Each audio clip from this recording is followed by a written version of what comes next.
यह है आज का वचन आपके लिए क्राइस्ट एम्बेसी इंडिया की ओर से। Praise the Lord. कैसे हैं आप? स्वागत है आपका एक बार फिर से आज के हमारे दैनिक अध्ययन का वास्तविकता संग्रह अध्ययन का में, जिसके लेखक हैं रेवरेंड डॉक्टर पास्टर ख्रिस याकिलो में DSC DD। और वास्तविकता संग्रह तैयार करे आपको दिन के लिए और दिन को तैयार करे आपके लिए। Praise the Lord.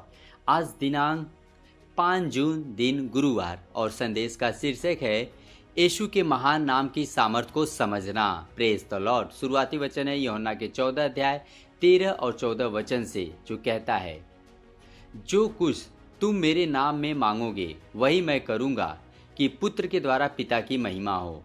यदि तुम मुझसे मेरे नाम में कुछ मांगोगे तो मैं उसे करूँगा। Praise the Lord.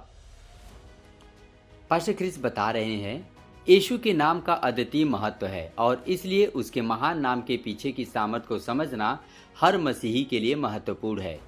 कुलुसियों के पहले अध्याय 16 से लेकर 19 वचन में प्रेरित पौलुस प्रभु यीशु की श्रेष्ठता पर जोर देता है।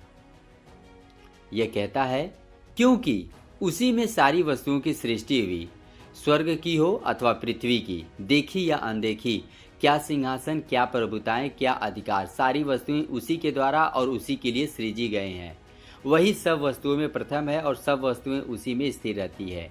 वही देह अर्थात कलीसिया का सिर है। वही आदि है और मरे हुए में से जी उठने वालों में पहलौठा, कि सब बातों में वही प्रधान ठहरे। क्योंकि पिता की प्रसन्नता इसी में है कि उसमें सारी परिपूर्णता वास करे। Praise the Lord. ध्यान दो कि यह कहता है सारी वस्तुएं उसके द्वारा और उसके लिए सृजी गई थी, अर्थात यीशु। इसका अर्थ है कि हर वस्तु जो अस्तित्व में है, चाहे दृश्य या अदृश्य, चाहे सिंहासन, प्रबलताएं, प्रधानताएं या ताकतें, उनका अस्तित्व प्रभु यीशु के कारण है।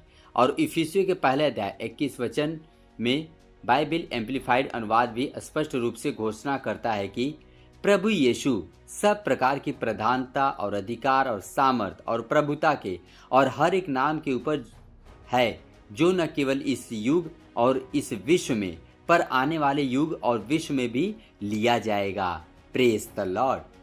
इसलिए यीशु के नाम में प्रार्थना करना एक धार्मिक औपचारिकता नहीं है, यह एक सुविधा है, वर्णन के परे एक सम्मान। उसका नाम स्वर्ग में, पृथ्वी पर और पृथ्वी के नीचे सबसे महान नाम है।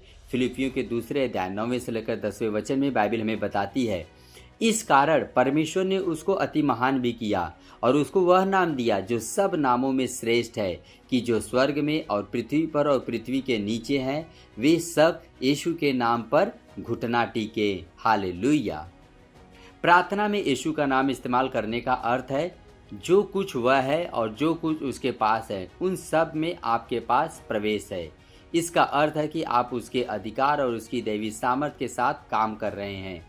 जब आप उसके नाम में प्रार्थना करते हैं, तब आप अपने आप को उसके साथ मेल मिला रहे हैं, जिसने सारी वस्तुओं को सृजा और जो सारी वस्तुओं को बनाए रखता है। हालेलुया। अभी यह समय है प्रार्थना का। आप मेरे पीछे इस प्रार्थना को कीजिए।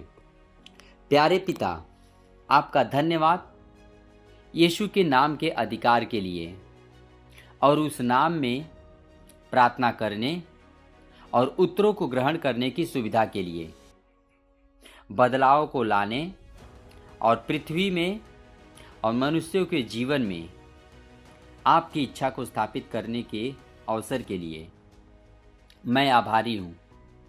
मैं इस सामर्थ और प्रावधान की पूर्णता में चलता हूँ, प्रभु यीशु के नाम में, आमीन। अतिरिक्त अध्ययन के लिए है फिलिपियों का दूसरा अध्याय 9 से 11 वचन, प्रेरितों का काम तीसरा अध्याय 14 से लेकर 16 वचन और इफिसियों के पहले अध्याय 20 से लेकर 22 वचन। और हम हर दिन एक वर्षीय बाइबल अध्ययन योजना का भी पालन कर रहे हैं, जिसमें आज पढ़ रहे हैं एक वर्षीय बाइबल अध्ययन योजना में यूहन्ना का 19 अध्याय 17 से लेकर 42 वचन और पहला इतिहास का 17 से लेकर 19 अध्याय तक। आप चाहें तो द्विवर्षीय बाइबल अध्ययन योजना का भी पालन कर सकते हैं, जिसमें पढ़ेंगे मरकुस का 15 अध्याय 1 से लेकर 14 वचन और व्यवस्था विवरण का 3रा अध्याय।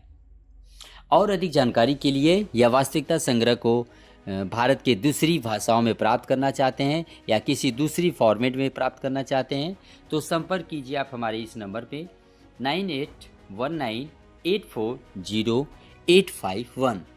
आपका बहुत बहुत धन्यवाद। प्रभु आपको आशीष दे।